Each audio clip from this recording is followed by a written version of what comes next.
Hello, all. Welcome to Universal Group of Institutions, Bengaluru. Welcome to our special series on KS means economics. ಈಗಾಗಲೇ ನಿಮಗೆ ಗೊತ್ತಿರುವ ಹಾಗೆ we are discussing about all the important economic topics in a very different manners. That is the keywords that needs to be mentioned, key data that needs to be mentioned, ಮತ್ತು ವಿವಿಧ ಅಂದರೆ ಆಯಾಮಗಳು ಏನು ಆ ಒಂದು ಪರ್ಟಿಕ್ಯುಲರ್ ಟಾಪಿಕ್ ರಿಲೇಟೆಡ್ ಅವುಗಳ ಮೂಲಕ ಏನು ಅಂದರೆ we are trying to understand these topics in a very less time frame. So ಇಂದಿನ ಒಂದು topic we are again related to the rural development. As you are already aware, rural development is nothing but ಅಥವಾ ಗ್ರಾಮೀಣ ಅಭಿವೃದ್ಧಿ ಅಂದರೆ ಗ್ರಾಮೀಣ ಭಾಗದಲ್ಲಿ ವಾಸಿಸುತ್ತಿರುವಂತಹ ಜನರ ಒಂದು ಜೀವನದ ಗುಣಮಟ್ಟವನ್ನು ಹೆಚ್ಚಿಸುವಂಥದ್ದು. That is enhancing the quality of rural lifes. So ಇಂದಿನ ಒಂದು topic we are discussing something related to the electricity, that is energy in rural India. ಇಂದಿನ ಒಂದು ಕ್ಲಾಸಲ್ಲಿ we are going to discuss 4 dimensions related to this topic. One happens to be the problems, ಏನು ಸಮಸ್ಯೆಗಳು ಏನು, challenges, the what are the different ಸವಾಲುಗಳು ಏನು, ಮತ್ತು ಸರ್ಕಾರದ ಪ್ರಮುಖ ಯೋಜನೆಗಳು ಯಾವುವು, ಅದಲ್ಲದೆ ಕೊನೆಯಲ್ಲಿ ವೈ ರೂರಲ್ ಎಲೆಕ್ಟ್ರಿಸಿಟಿ ಮ್ಯಾಟರ್ಸ್ ಅನ್ನುವಂಥದ್ರ ಬಗ್ಗೆ ಡಿಸ್ಕಸ್ ಮಾಡೋಣ. Welcome you once again to this session. First dimension, that is the problems associated with the rural India. The first problem that happens to be is the energy access and electrification gaps. Overall, if you look at the connectivity, that means very less number of villages are connected by the electricity. Going by the government definition, it's government says that it has achieved 100% electricity. That means all the villages in India are electrified ಅಂತ ಹೇಳುತ್ತೆ. But ಅದೇ ಒಂದು definition ಅನ್ನು ನೀವು ನೋಡಿದ್ರೆ, ಅದೇ ಒಂದು electrified ಅನ್ನುವಂಥ ಕಲ್ಪನೆಯನ್ನು ನೋಡಿದ್ರೆ, it says that 10% of the households are connected to the electricity connection. ಅದಲ್ಲದೆ the important infrastructures like panchayat building ಅಥವಾ ಪ್ರಾಥಮಿಕ ಆರೋಗ್ಯ ಚಿಕಿತ್ಸಾಲಯ, ಪ್ರೈಮರಿ ಹೆಲ್ತ್ ಕೇರ್ ಸೆಂಟರ್ ಇರಬಹುದು, ಅಥವಾ ಸ್ಕೂಲ್ಸ್ ಇರ್ಬೋದು. If schools, hospital and the community buildings ಮತ್ತು 10% of the households are connected with the electricity ಅಂತಂದಾಗ ಆ ವಿಲೇಜನ್ನು ನಾವು ಎಲೆಕ್ಟ್ರಿಫೈಡ್ ಅಂತ ಇದ್ದೀವಿ. So government is saying it has electrified the 100% all the villages are electrified, but not every household is electrified. And moreover, if you look at the electricity supply is not 24/7. We see more and more load shedding happens in the rural area. So ಮೊಟ್ಟ ಮೊದಲ ಒಂದು ಸಮಸ್ಯೆ ಅಂತಂದರೆ that is related to the energy access and the electrification gaps. ಅಂದರೆ government is unable to provide reliable 24/7 ಎಲೆಕ್ಟ್ರಿಸಿಟಿಯನ್ನು ಕೊಡೋಕ್ಕಾಗ್ತಾ ಇಲ್ಲ. ಎರಡನೇ ಒಂದು ಸಮಸ್ಯೆ ನೋಡಿ, ಈಗ ಎಲೆಕ್ಟ್ರಿಸಿಟಿ ಇಲ್ಲ ನಿಮಗೆ ಅಂದರೆ ವಿವಿಧ ಎನರ್ಜಿ ರಿಸೋರ್ಸಸ್ಗಳು ಯಾವುದು, ಎನರ್ಜಿ ಸೋರ್ಸಸ್ ಯಾವುದು? Energy source happens to be the biomass, energy source happens to be the firewood, energy source happens to be the cow dung, but these are not eco-friendly. These are not, they are going to have a negative impact on the health of a individual. So ಏನಾಗುತ್ತೆ ಅಂತಂದರೆ ಇದೆಲ್ಲವನ್ನು ಅಡಿಗೆ ಮಾಡುವಂಥ ಸಮಯದಲ್ಲಿ, that is while if it is being used during the time of a cooking, it is going to lead to indoor air pollution. So ಸರ್ಕಾರ ಏನು ಮಾಡಿದೆ, ಪ್ರಧಾನಮಂತ್ರಿ ಉಜ್ವಲ ಯೋಜನೆ ಅಡಿಯಲ್ಲಿ it has distributed more than 90 million LPG ಕನೆಕ್ಷನ್ಗಳನ್ನು ಕೊಟ್ಟಿದೆ. ಆದರೆ LPG ರಿಫಿಲ್ಗಳನ್ನು ನೋಡಿದ್ರೆ, because government has given only free LPG first, ಮೊದಲ ಒಂದು ಸಿಲಿಂಡರ್ ಏನಿತ್ತು ಅದು ಫ್ರೀಯಾಗಿ ಕೊಟ್ಟಿದೆ. ಅದಲ್ಲದೆ LPG ಕನೆಕ್ಷನ್ಗೋಸ್ಕರ ಏನು ದುಡ್ಡನ್ನು ಸ್ಪೆಂಡ್ ಮಾಡಬೇಕಾಗಿತ್ತು, ಆ ದುಡ್ಡನ್ನು ಸರ್ಕಾರವೇ, ಆ ವೆಚ್ಚವನ್ನು ಸರ್ಕಾರನೇ ಭರಿಸಿದೆ. ಆದರೆ LPG ರಿಫಿಲ್ ಅನ್ನು ನೀವು ನೋಡಿದಾಗ people are unable to do it. The reason being their income happens to be very low. So ಹೀಗಾಗಿ ನಾವು again people are relying more on the firewood, cow dung. So ಹೀಗಾಗಿ we see the more and more cases of the indoor air pollution ಅನ್ನು ನೋಡ್ತೀವಿ.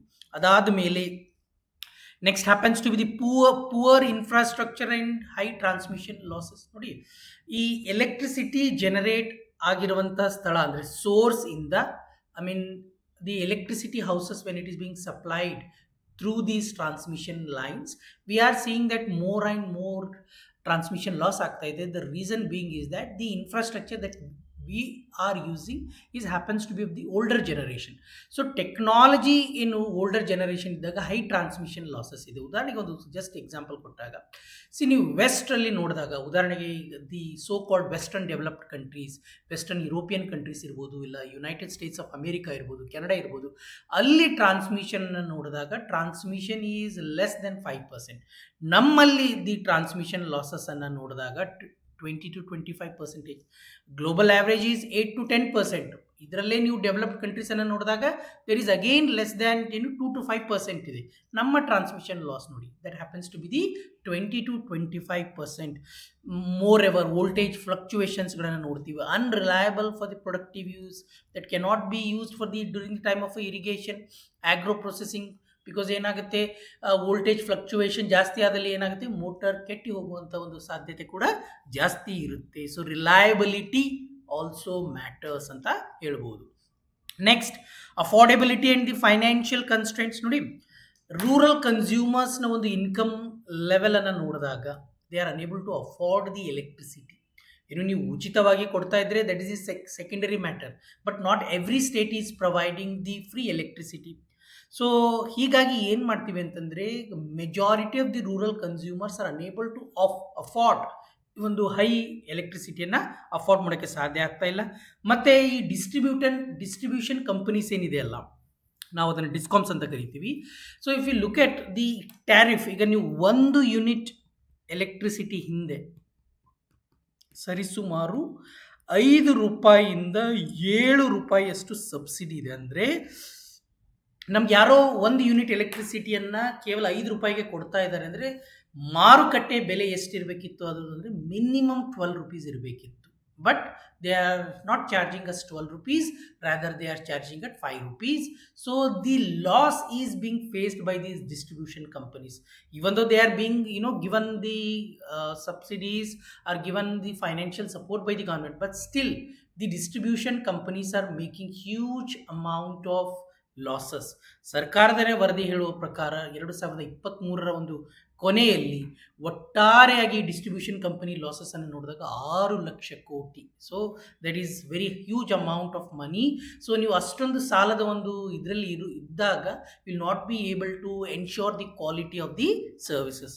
Next, look at slow renewable and energy adoption. ನಾವು ಅತಿ ಹೆಚ್ಚು ಮಹತ್ವವನ್ನು ಈ ನವೀಕರಿಸಬಹುದಾದ ಇಂಧನಗಳಿಗೆ ಕೊಡ್ತಾ ಇದ್ವಿ, but the investment that is happening is way low than what we are promised. So ಏನು ನೋಡ್ತೀವಿ ಅಂದರೆ, despite India's push for the renewable energies, only 15 to 20% of the rural households use solar home systems or the microgrids due to high upfront cost. Because to buy or to that you require initially ಹೆಚ್ಚು ಹಣವನ್ನು ನಿಮಗೆ ಬೇಕಾಗುತ್ತೆ.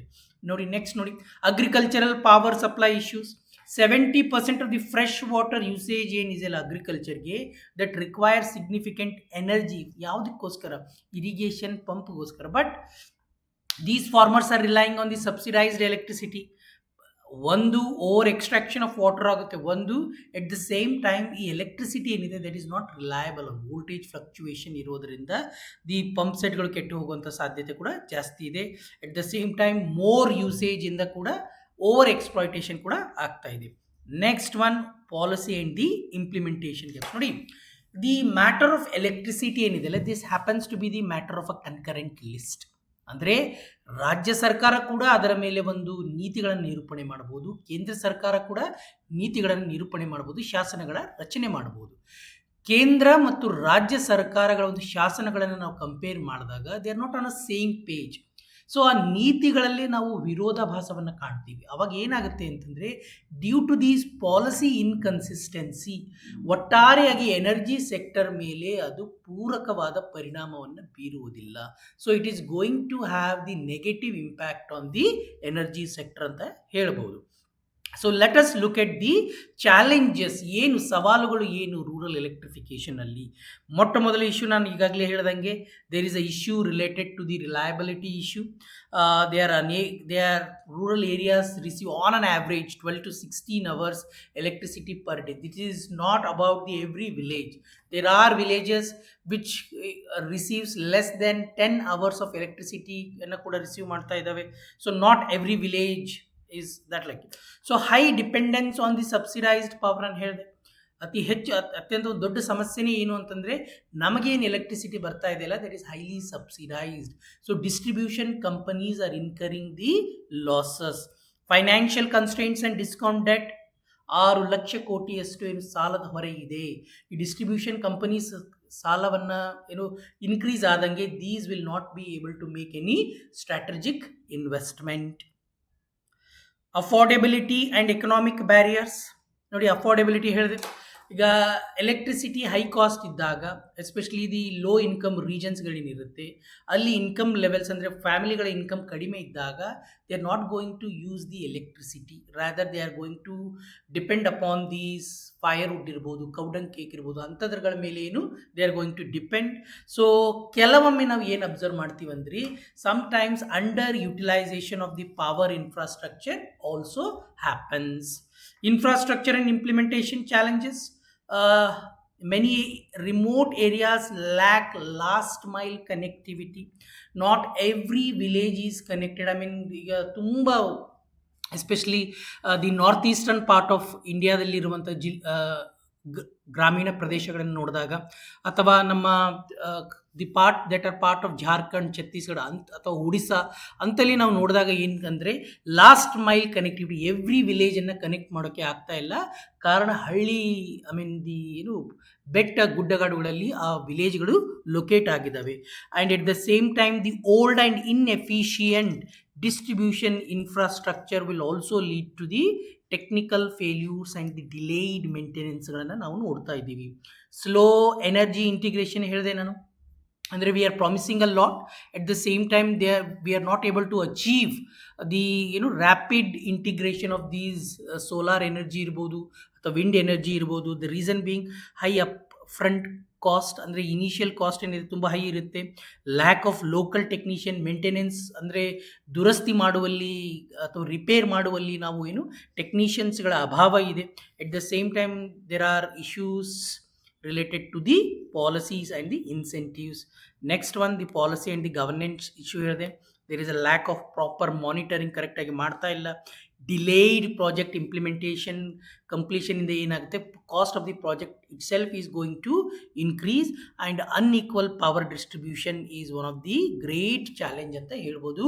ಕೆಲವು ಭಾಗಗಳಿಗೆ we are able to ensure the electricity 24/7, but we are not able to ensure to the other parts. Okay, next, ಇದೆಲ್ಲವನ್ನ ಸಮಸ್ಯೆಯನ್ನು ನಿವಾರಿಸೋಕ್ಕೆ government, what the government present the ND government has come up in the last 10 years. ನೋಡಿ, they came up with something called as the ಸೌಭಾಗ್ಯ ಪ್ರಧಾನ ಮಂತ್ರಿ ಸಹಜ್ ಬಿಜ್ಲಿ ಹರ್ ಘರ್ ಯೋಜನಾ. ಅಂದರೆ to ensure the electrification of all willing households ಯಾರು ready ಇದ್ದಾರೆ in a country, rural as well as the urban areas.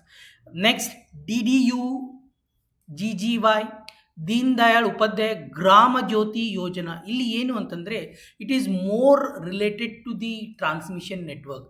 Agriculture feeder, non agriculture ಫೀಡರ್ಗಳನ್ನು separate ಮಾಡುವಂಥದ್ದು. ಈ sub transmission ಅಥವಾ transmission ನೆಟ್ವರ್ಕ್ಗಳೇನಿದೆ ಅವುಗಳನ್ನು strengthen ಮಾಡುವಂಥದ್ದು. ಅದಾದ ಮೇಲೆ ಗರ್ವ್, ದಟ್ ಈಸ್ ಗ್ರಾಮೀಣ ವಿದ್ಯುದೀಕರಣ ಆ್ಯಪ್ ಅಂತಂದರೆ, this is to monitor the transparency in implementation of the electrification schemes. ಅಂದರೆ ಈ ಸ್ಕೀಮ್ಗಳ ಒಂದು ಅನುಷ್ಠಾನದಲ್ಲಿ what is a status, to know this we came up with the app called as the Garv app. ಅದಾದಮೇಲೆ Ujwal ಡಿಸ್ಕಮ್ assurance ಯೋಜನಾ, ಉದಯ್ ಅಂತ ಏನು ಕರಿತೀವಿ. ಸೊ ಈ ಉದಯಲ್ಲಿ ಏನು ಅಂತಂದರೆ, we are taking care of the financial health of the distribution companies. Very simple reason, if the financial health of the distribution companies get worsened, ಅಂದರೆ ಡಿಸ್ಕಾಮ್ಸ್ಗಳು fail ಆದರೆ ಏನಾಗುತ್ತೆ, entire network of electricity supply ಇದೆಲ್ಲ it is going to fail. So at the same time, what it ensures, look at here, 4E electricity for all ಒಂದು, efficiency to ensure affordable tariff, ನಾನು ಹೇಳಿದೆ ಸ್ಪಷ್ಟವಾಗಿ. At the same time environment for sustainable future, ಅಂದರೆ ಹೆಚ್ಚು ಹೆಚ್ಚು ನವೀಕರಿಸಬಹುದಾದ ಇಂಧನಗಳಿಂದ ಎಲೆಕ್ಟ್ರಿಸಿಟಿಯನ್ನು ಜನರೇಟ್ ಆಗಬೇಕು, ಮತ್ತು ease of doing business, that is to attract greater amount of investment in the distribution companies ಇರ್ಬೋದು ಅಥವಾ ಪವರ್ ಪ್ಲಾಂಟ್ ಸೆಟಪಲ್ಲಿ ಇರ್ಬೋದು. ನೋಡಿ, coming to the last part of ಯಾಕೆ ರೂರಲ್ ಎಲೆಕ್ಟ್ರಿಫಿಕೇಶನ್ ತುಂಬ ಒಂದು ಮಹತ್ವವಾದ ಪಾತ್ರವನ್ನು ನಿರ್ವಹಿಸುತ್ತೆ ಅಂತ ನೋಡೋಣ. ನೋಡಿ, the first one, it creates the educational opportunities for everyone. ನಿಮ್ಮ ಹತ್ರ ಎಲೆಕ್ಟ್ರಿಸಿಟಿ ಇದೆ ಅಂದರೆ ಮೊಬೈಲನ್ನು ಚಾರ್ಜ್ ಮಾಡಬಹುದು. ಒನ್ಸ್ ಯು ಹ್ಯಾವ್ ಮೊಬೈಲನ್ನು ಚಾರ್ಜ್ ಮಾಡೋದ್ರೆ you can use the internet. ನಿಮಗೆ ಗೊತ್ತು, internet has both positive as well as the negative aspect, but still looking on the positive aspects, internet is going to create a whole new set of opportunity, ಹೊಸ ಹೊಸ ಅವಕಾಶಗಳಿಗೆ ಏನೋ ಒಂದು ಬಾಗಿಲನ್ನು ತೆರೆಯುತ್ತೆ. So at the same time what it is going to lead to, it is going to lead to enhanced educational outcome.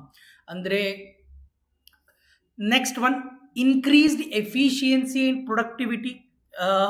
What happens is the businesses can operate for a longer period of a time. At the same time, farmers also benefit from advanced equipment ಅಥವಾ ಟೆಕ್ನಿಕ್ಸ್ಗಳಿಂದ, such as irrigation ಇರ್ಬೋದು ಅಥವಾ food processing ಇರ್ಬೋದು. ನಾನು ಹೇಳಿದೆ, so ಇವಕ್ಕೆಲ್ಲವೂ ಏನಂದರೆ reliable electricity ಸಿಕ್ಕಾಗ agro processing ಇಂಡಸ್ಟ್ರಿಗಳು function ಮಾಡಬಹುದು. Agro processing ಇಂಡಸ್ಟ್ರಿಗಳು function ಮಾಡಬಹುದು ಅಂದರೆ ಏನಾಗುತ್ತೆ, ವ್ಯಾಲ್ಯೂ ಎಡಿಷನ್ ಆಗುತ್ತೆ. ವ್ಯಾಲ್ಯೂ ಎಡಿಷನ್ ಆಯಿತು ಅಂದರೆ ಫಾರ್ಮರ್ಗಳ ಆದಾಯದಲ್ಲಿ ನಾವು ಇನ್ಕ್ರೀಸ್ ಅಥವಾ ಗಣನೀಯವಾದ ಏರಿಕೆಯನ್ನು ಕೂಡ ನಾವು ಕಂಡುಬರುತ್ತೆ. Job creation, that happens both directly and indirectly, because ಹೊಸ ಹೊಸ ಅವಕಾಶಗಳ ಒಂದು ತಿಳುವಳಿಕೆ ಇರ್ಬೋದು. So it is going to through the opportunity. So ಗ್ರಾಮೀಣ ಭಾಗದಲ್ಲೇ ಇಂಡಸ್ಟ್ರಿಗಳ ಸ್ಥಾಪನೆ ಆಗುತ್ತೆ. The reason being why industries are not ready to shift to the rural part ಅಂದರೆ there is no reliable electricity ಇಲ್ಲ. Okay, enhanced safety and security, because street lighting ಇರುತ್ತೆ, which is going to ensure that ಏನು ಅಂದರೆ ಮಹಿಳೆ ಇರ್ಬೋದು, ಮಕ್ಕಳು ಇರ್ಬೋದು, where we can ensure the ಭದ್ರತೆಯನ್ನು ಎನ್ಶ್ಯೂರ್ ಮಾಡ್ಬೋದು. Reduced social isolation and marginalisation. ನೋಡಿ, ಏನಾಗುತ್ತೆ ಅಂದರೆ access to the telecommunication, television and a radio helps to integrate rural communities with the other part of the India. ಅಂದರೆ ಅವಕಾಶಗಳಿರ್ಬೋದು ಅಥವಾ ಫೆಸಿಲಿಟಿಗಳಿರ್ಬೋದು, ಅವುಗಳ ಬಗ್ಗೆ ಒಂದು ಅವೇರ್ನೆಸ್ಸನ್ನು ಮೂಡೋದಕ್ಕೆ ಸಾಧ್ಯತೆ ಆಗುತ್ತೆ.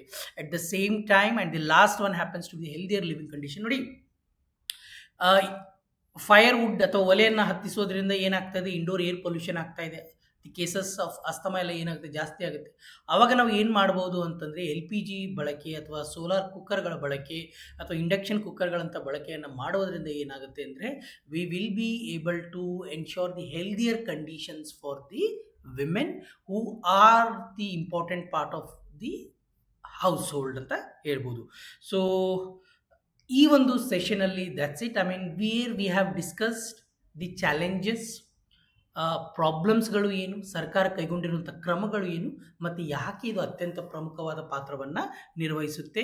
ಡಿಸ್ಕಾಮ್ಗಳ ಸಮಸ್ಯೆಯನ್ನು ಬರೀಲೇಬೇಕು, ಸಬ್ಸಿಡಿಗಳ ಬಗ್ಗೆ ಬರೀಲೇಬೇಕು, ರಿಲಯಬಿಲಿಟಿಗಳ ಬಗ್ಗೆ ಬರೀಲೇಬೇಕು, 4E ಪರಿಕಲ್ಪನೆ ಏನಿದೆ ಅದರ ಬಗ್ಗೆ ನೀವು ಬರೀಲೇಬೇಕಾಗುತ್ತೆ. So do like, do share, do subscribe, and if you have any concern, do let us know in the comment section. Thank you.